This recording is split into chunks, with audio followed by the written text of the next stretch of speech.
Vamos falar de um assunto que, olha, mexe com todo mundo: dinheiro. Às vezes é segurança, às vezes é ansiedade pura.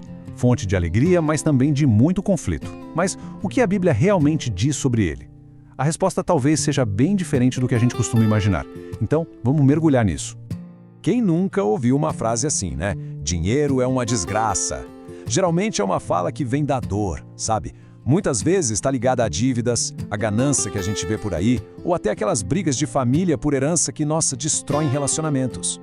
E na mesma linha, vem essa outra: dinheiro só traz problema. Essa frase tem o cheiro daquela ansiedade constante, sabe? A preocupação com as contas no fim do mês, o medo de não dar conta, são sentimentos muito reais, muito comuns. É exatamente aqui que a perspectiva bíblica vira o jogo. Em vez de perguntar se o dinheiro é bom ou mal, a Bíblia nos convida a fazer uma pergunta muito mais profunda. Será que o problema é o dinheiro em si? Ou o que ele acaba revelando sobre o que já está dentro do nosso coração? E para a gente entender isso, a gente precisa primeiro corrigir um dos versículos mais famosos e mais mal interpretados sobre finanças. É um ajuste que parece pequeno, mas que na verdade muda absolutamente tudo. Olha só o texto na íntegra. Presta muita atenção no comecinho, porque o amor ao dinheiro. A chave está aí.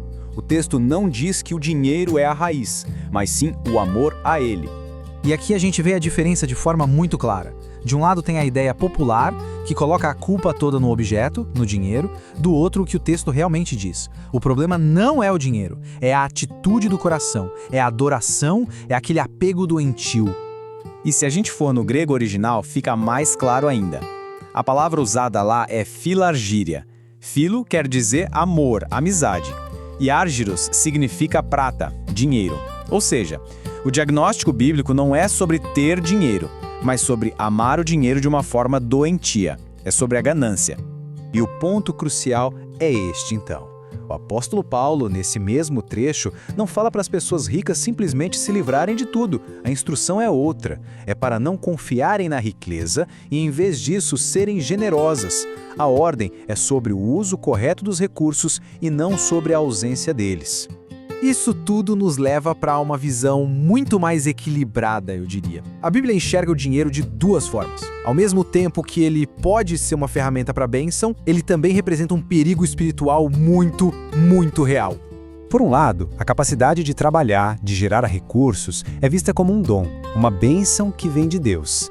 A riqueza, nesse sentido, não é para inflar o ego de ninguém, mas sim uma grande responsabilidade que deve ser administrada com justiça e, principalmente, com generosidade.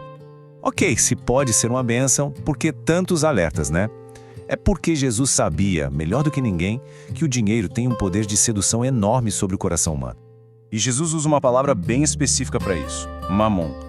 Isso não é só uma forma de falar dinheiro, é muito mais. É a personificação da riqueza como se fosse uma entidade, um ídolo, um falso Deus que exige lealdade e que compete diretamente pelo lugar de Deus no trono da nossa vida.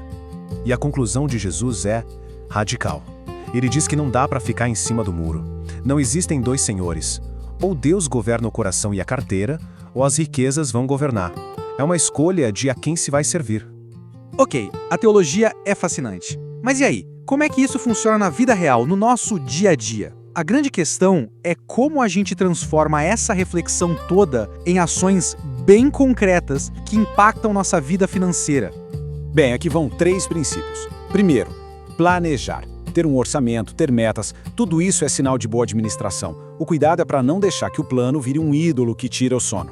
Segundo, praticar o contentamento. Isso não é se conformar com a miséria, não. É se libertar daquela ansiedade de que a felicidade está sempre na próxima compra. E terceiro, talvez o mais poderoso, ser radicalmente generoso. Dar com constância é o melhor antídoto contra a ganância. Olha como isso muda até a nossa motivação para trabalhar. A meta final não é só juntar para si mesmo, mas é gerar recursos para que a gente possa ser um canal de bênção na vida de outras pessoas. O trabalho ganha um propósito muito maior. E pra gente amarrar tudo isso, vamos pensar numa analogia final. Ela é super simples, mas, ao mesmo tempo, extremamente poderosa. É isso, simples assim. Pensa que dinheiro é como fogo. Ele não é bom nem mal em si mesmo. Tudo, absolutamente tudo, depende de como ele é usado. E a comparação é perfeita. Quando o fogo está controlado, ali na boca do fogão, ele é uma ferramenta incrível. Ele nos serve, aquece, cozinha, abençoa. Mas quando ele está descontrolado, solto numa floresta, ele vira um mestre terrível, que sai consumindo e destruindo tudo pelo caminho. Com o dinheiro é a mesmíssima coisa. Ou a gente o domina e usa como ferramenta, ou ele nos domina como um senhor. E para fechar, fica essa pergunta para nossa reflexão. O nosso extrato bancário talvez seja um dos documentos mais honestos sobre as nossas verdadeiras prioridades. Ele revela, sem maquiagem, para onde o nosso coração, nosso tempo e nossos recursos estão realmente indo. O que o extrato de cada um de nós diria hoje sobre quem ou o que é o verdadeiro Senhor da nossa vida.